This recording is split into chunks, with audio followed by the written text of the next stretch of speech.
Hi, so I'm going to share my testimony with you, um, and I'm going to try and keep it as short as possible. I will say that I have seen many things in my life that are purely God. It's Jesus interacting with me. He saved me from death multiple times.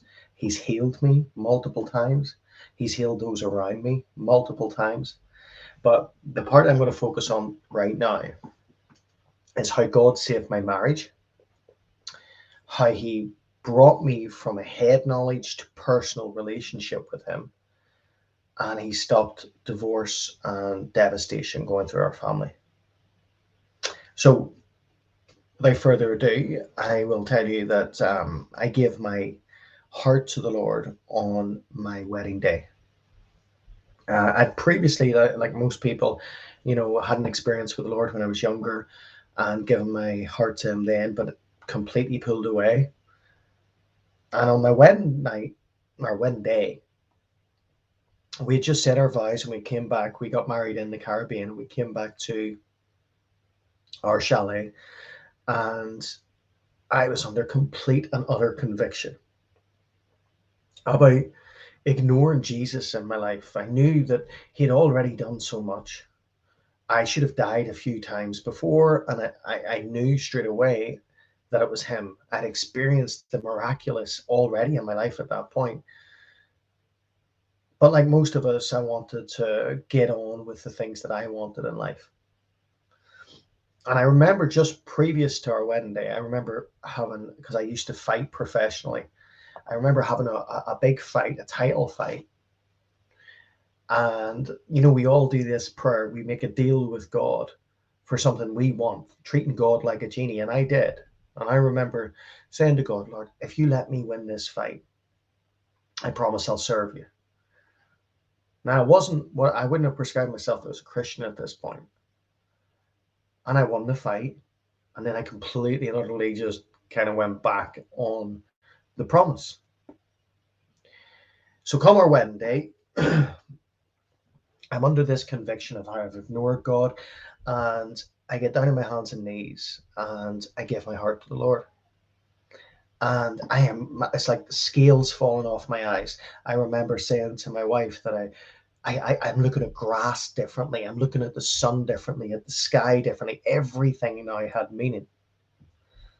But now, unbeknownst to me at the time, this meant that I am now, because I'd already entered into this marriage, unequally yoked with my wife. She didn't see things the way I saw them. She didn't look to life being about God, but life being about life. It was about the world. And this meant that the first 6 years of our marriage were tumultuous, would be too soft a word. They were painful. And I remember we came back from our wedding and I joined a church, done the usual stuff, sat in the church, learnt nothing, became a pew sitter, done what 99.9% of Christians do. And I kept thinking to myself, is this what Christianity is about?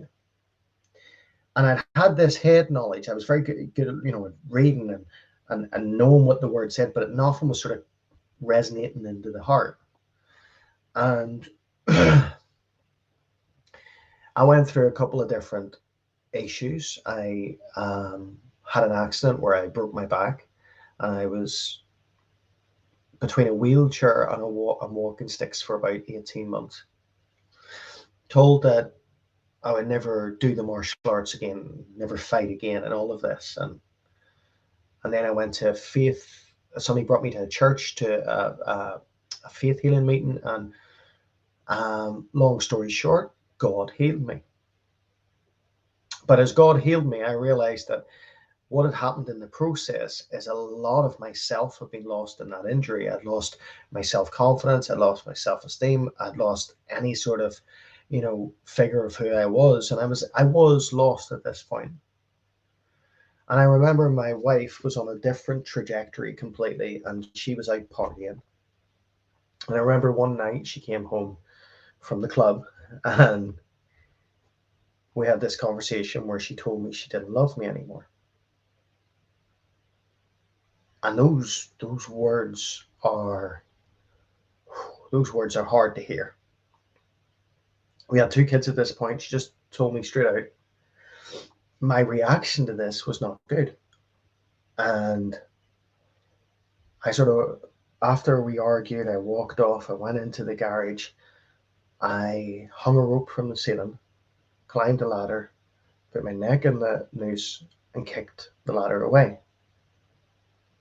I don't think I was there particularly long, and I don't know how she found me, but she did.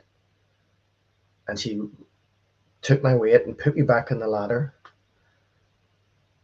And this kind of reaffirmed into her, I think at the time, that she had lost all respect for me, she had lost all of this, and she didn't love me anymore. And I spiraled, and she left. And when she left, I think it was about 4 months later, we ended up getting back together. There was a lot of things behind the scenes that I was unaware of at this time, but about 4 months later, we got back together. And then I thought, that's it. She told me she loves me again. Boom. Just get on with life. And I realized at this stage that I hadn't had God in the place of God. I'd had my wife in the place of God. I'd had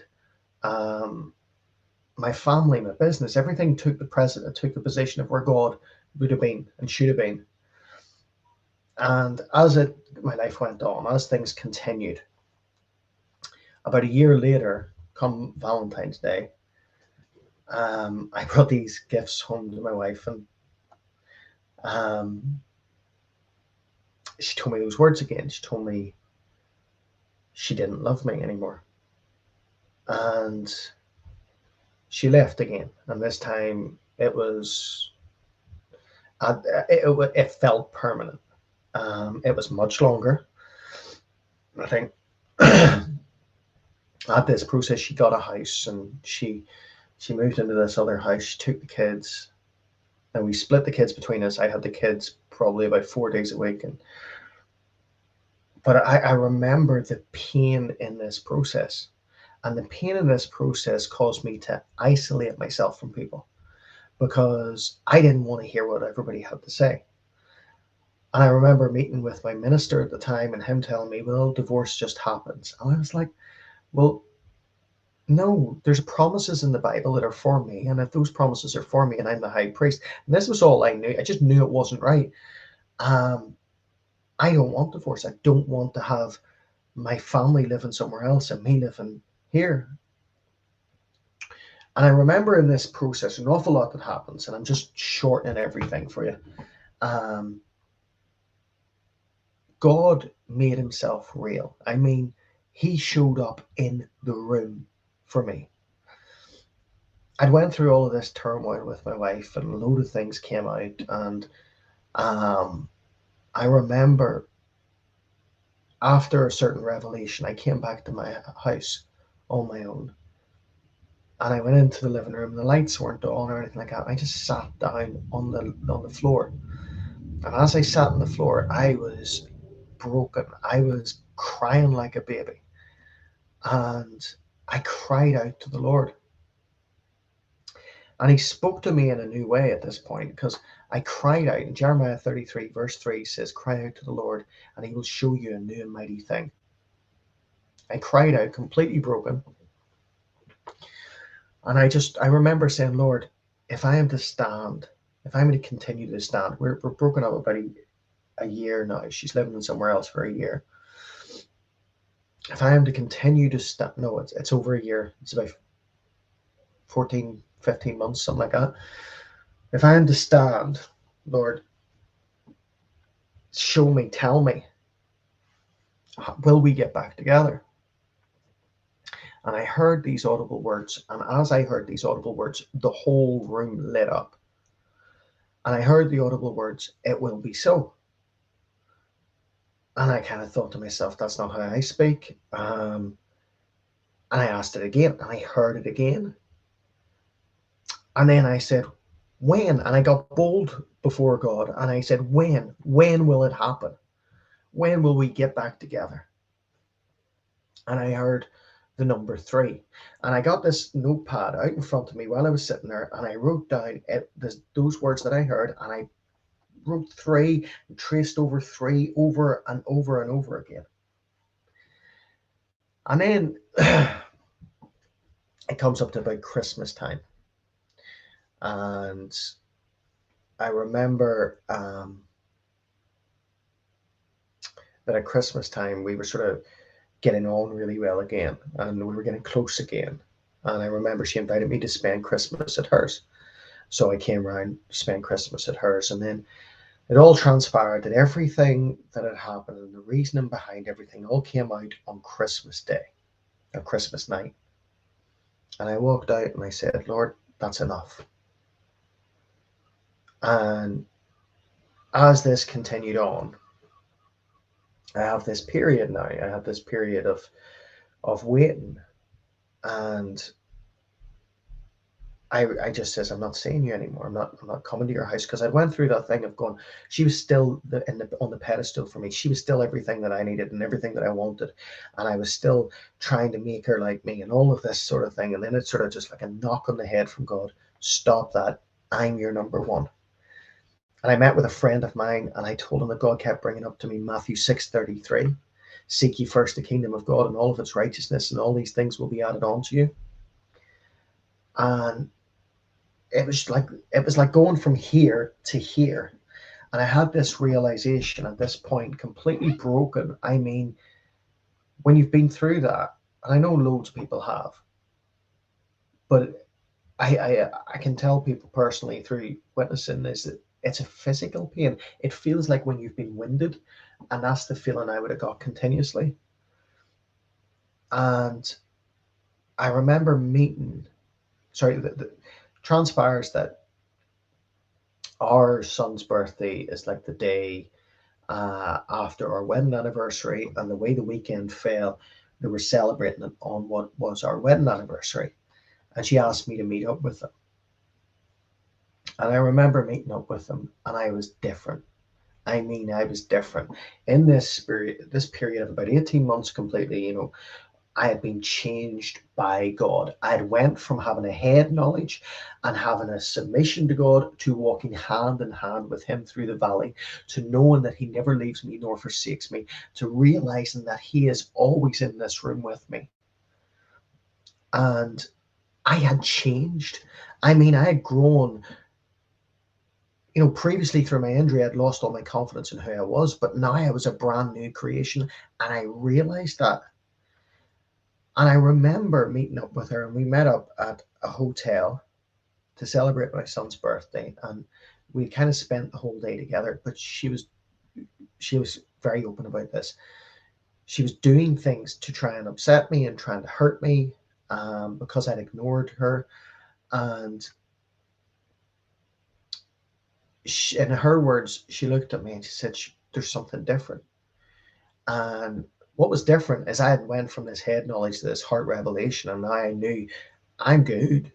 You can do what you want to me, but I'm good. I'm walking with the Lord now. And she was convicted. And that night, which happened to be 6 years to the day that I gave my heart to the Lord, my wife Kelly turned around to me and says, I want what you have. And I led her to the Lord there and then. The next day, we were back together. We now have 3 more children. We've been back together now for the last, going on 16 years, something like that. And what I'm saying to you is that, yes, I was saved on my wedding day, but there was this thing of going, I had a basic revelation of the gospel, of the good news that Christ had saved me. But I didn't have this revelation that he walked with me through all of my troubles and through all of my life. And when I realized that loneliness is a figment of my imagination, because I'm never alone. Hurt and pain is temporal. And part of that, when given this testimony, it was the significance of that encounter with God in that room. that encounter where he said, "It will be so," that encounter where he gave me the number three. I remember when I go back to think about that I question God on this. Is that 3 decades? Is that 3 years? What is it, 3 days? Well, it turns out that it was exactly 3 months to the day of that vision that my wife gave her heart to the Lord, that we were restored as a family, that the turmoil and so on that I'd been through had stopped. And it doesn't mean that, that, like I said, this is a small part of my testimony, but I think my testimony and my wife's salvation are intrinsically linked. And it took me quite a few years, but the very fact that I now realize that I can't put anybody ahead of God, not even my family, no one, and to realize He is the constant in life. Hebrews 12:26 talks about a time in life when there's shaking, not just shaking of the heavens, but shaking of the earth, shaking of everything. And in that time, to hold on to that which is permanent, not that which is temporal. And the only thing that is permanent is your relationship with Jesus Christ. Now, when we're talking about, this is obviously my testimony or part of it, but when we're talking about standing against divorce in your personal life, holding out for restoration, that verse, Matthew 6:33, changed my life. And I realize now that my focus is not on my needs, but upon the kingdom mandate. And it takes a while for that to get from here to here. But let me just assure you, you're not alone if you're going through something like this. You're not alone. You're not forsaken. God has you. He's with you. He's intrinsically woven into your life. He is interested in every finite detail. And it took an awful long time for me to realize that. But the very fact that I do now, I now have a whole family that not just is born again. And I'm not just talking about my wife and children, I'm talking about my extended family, but they're serving God. They're involved in ministry, trusting God.